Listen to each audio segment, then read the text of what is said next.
What's up, everybody? Coming to you live from fabulous Las Vegas, Nevada. It's Joe Herrera. Today is March 10th. And on my drive into work today, I was featured on another podcast and I talked about some of these principles. And I was like, you know what? I just need to go live. We're going to turn it into a YouTube video and put it on the podcast with a very simple question, which is exactly how did Taylor and I build a 7-figure revenue share business? What do I mean by that? Well, the numbers are the numbers. So let me create a little bit of competency for you who have no clue who I am. Let me tell you a little bit about our business. So what I'm not talking about is the fact that we have a real estate team that does, from our core team and our affiliate team, we do about 600 to 700 transactions a year. So since June, I think we've closed 460 units. So we've got the rest of March, April, and May, 2.5 months to get another 150 units to get back up to 600. That is our core business. But over the last couple of years, we've built up a secondary business, which has become, truth be told, like a primary business for us, which is a 7-figure revenue share business. So we chose, coming up on 4 years ago, to align with Real Broker, with Real. And at the time we came to Real, we brought with us 80 agents. Real's ecosystem is really awesome because there's a low barrier of entry, meaning if you're a full cap team leader, top producing agent, you're only paying $12,000 a year to the cap. After that, you go 100%. Or if you're a team member, there's a 6K cap, or even for platinum, like top teams in the country, there's a 4K cap. So when we moved over to Real, our goal was to double our agent base. So we wanted to go from 80 agents in just Las Vegas to, the goal was, 200 agents across all of North America. Well, as it stands today, just to give you our actual figures, we currently have a network. Now I'm going to talk about the principle, which is stacking, which is something we teach at Real. We have a network of, I have 3,207 people in my network. And because Taylor's my business partner, he also has 2,775 people. So we're just shy of 6,000 total positions, which make up about 4,500 unique human beings. So we get paid on 6,000 positions with Real, 3,200 positions in my revenue share business, and 2,800 positions in his revenue share business. Last year, we generated right around 1.6 million in revenue share. We think in 2025, we are going to break through the $2 million revenue share barrier. Why do I share this? It's not to brag with you, but just to create some competency, to just say, you could disregard everything I say, but I do have some competency in this area because over the last 4 years, we've built a 7-figure business. Now, it doesn't run itself. Revenue share is an opportunity, but also a responsibility. So we have a responsibility for 4,500 unique individuals that we try to do mentorship, coaching, training, travel quite a bit. We do multiple calls a week just to make sure that the people in our world feel loved, cared for, supported, mentored, whatever it is. But these are all 4,500. I would say half of them are team members. The other half of them are solo entrepreneurs or people running teams. And so we have some absolute killers in our network. But the call today, I've got 16 minutes left to tell you exactly how we did it. So I'll tell you, there's 7 principles I'm going to teach. Whoop, there we go, 7. Principle number 1 is to create competency. So I've tried to do that with you guys in this sense, just to say, like, here's what we've built. Now, when you think of competency is proven by past results. So one industry that's very good at proving competency is the personal injury space. Now you could laugh and say, like, I hate personal injury attorneys, and that's totally fine. But in every single market I've ever been to, there are billboards that personal injury attorneys put up that just say over 1 billion settlements earned for our clients, or a personal injury attorney with their arm around a client that says, I got Lucy $2.7 million settlement, right? So what are they trying to do there? They're not trying to get you to trust them. They're trying to get you to believe they are competent. So in the real estate space, how do we prove our competency to other real estate practitioners? So it's done in really two ways. Number one is by showing the facts of your business. And then number two is to show the facts of your structure. So like for me, I'm able to say we do 600 units a year. We've got in our core office in Las Vegas, just under 200 individuals. So most people in the real estate space would be like, all right, I don't know if I trust this guy or not, but I at least know that he knows what he's doing. So proving your competency is done through the presentation of facts. Well, principle number two, though, is the creation of trust. Now, I was taught this by Phil M. Jones, who wrote Exactly What to Say. This is the trust. I call it the trust creation equation. I don't know what he calls it, but this framework here is really important because the reality is you can prove your competency with your numbers, but in order to gain someone's trust, they don't care what you've done. They only care about you caring about them. So let's just start at the top.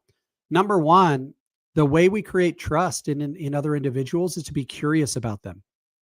Because by having curiosity about them and their business, I'm able to create certainty about them. So creating trust is not about me, it's about you. So in order to create trust with individuals, I have to learn about them and their business. By doing that, I gain certainty about them and who they are, which enables me to have empathy. Now, empathy is very misunderstood. I know I misunderstood it.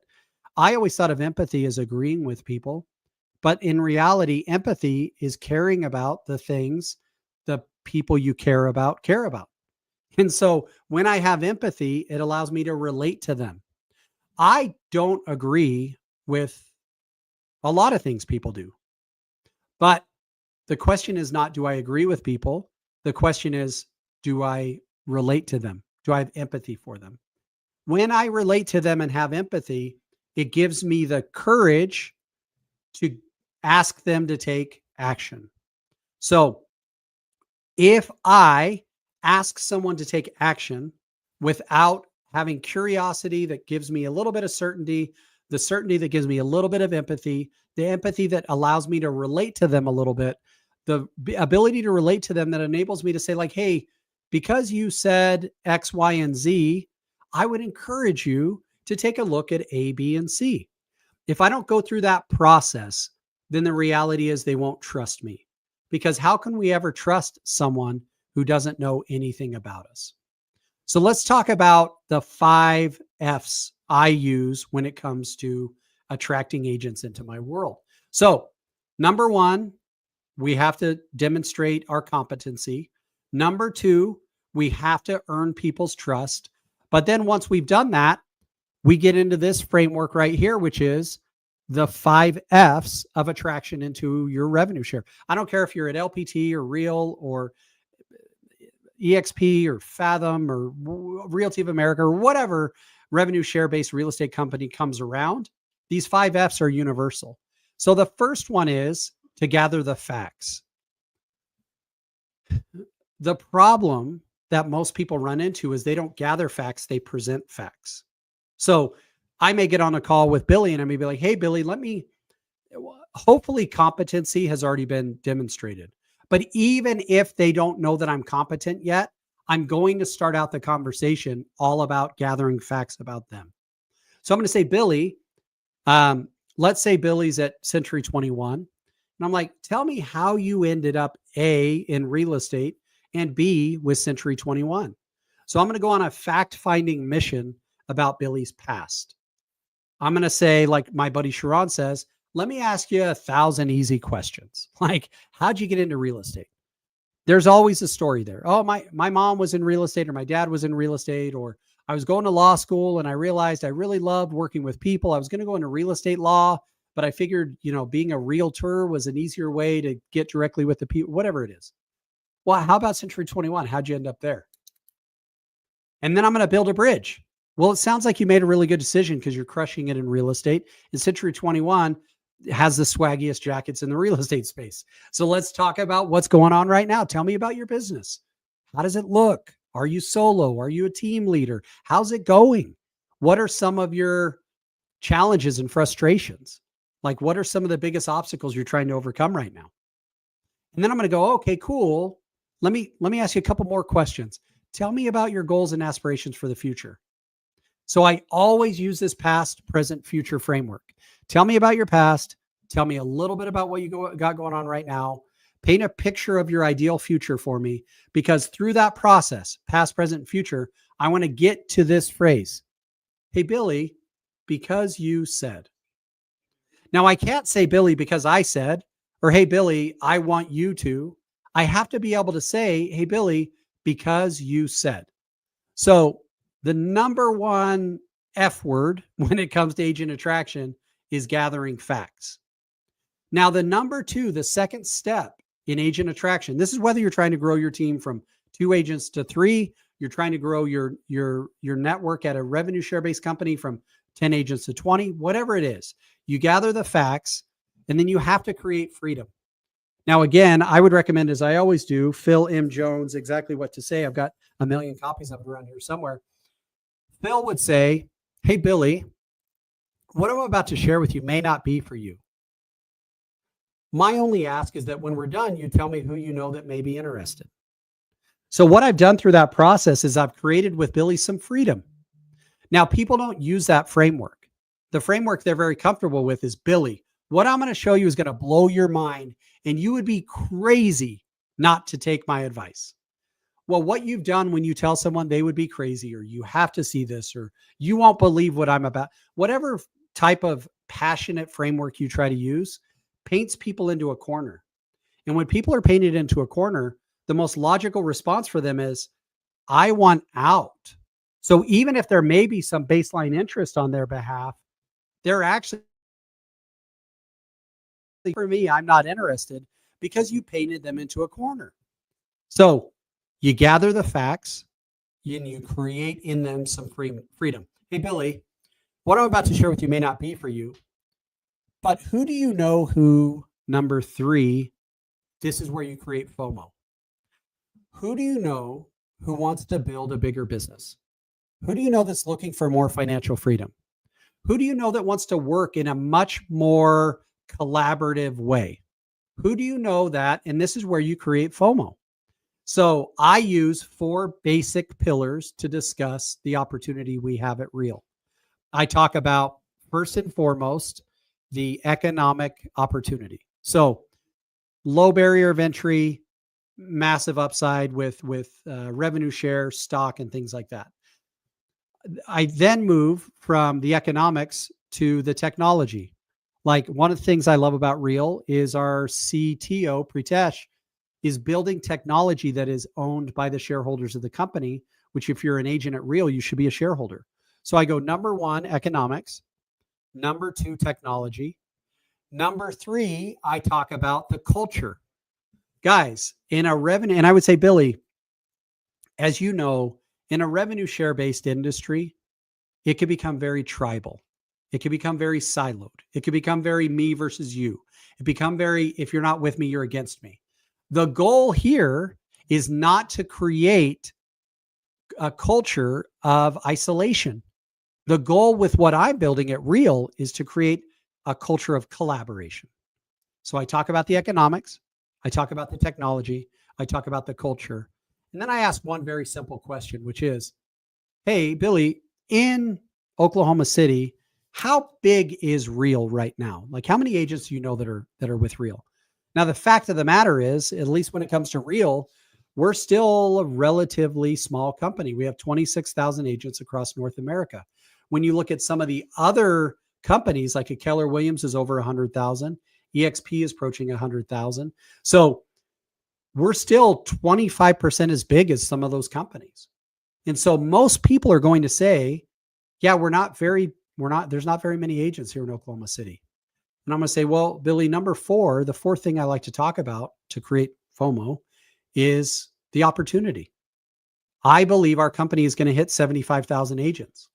We're only a third of the way there. So as much as it's able to say like, man, I wish I got into real when you did, Joe, in 4 years ago, there's more growth ahead of us than there is behind us. We've only brought on 26,000 agents. We're going to get to 75,000 agents. There's still 49,000 agents to come. And so I try to paint that picture of opportunity. So FOMO is created by somebody feeling like they're missing out on either our economics, our technology, our culture, or our opportunity. The next thing, Chris Smith taught me a really good framework for moving the conversation forward. Number 4, forward momentum. Hey, Billy, here's what's going to happen next. Here's what I'm going to ask of you. However you want to say it. Here's what happens next is a great question, or a great statement, I should say, because it enables them to know, okay, we're taking forward momentum. So I may say, hey, Billy, here's what happens next. I'm going to send you a couple of pieces of information about some of the stuff we've talked about. Again, all I ask of you is, it may not be for you. Just keep in mind, like, dude, you know who would really like this is Jimmy or Julie or Sandy, right? Like, I don't care who they are. I want to work with somebody in Oklahoma City.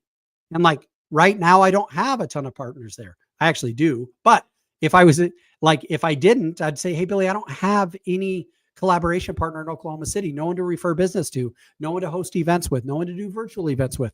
Like, just, the only favor I would ask is, as I send you this stuff, think of anyone that may be interested. Well, I'm just going to follow up with you in a couple of days. How's Tuesday?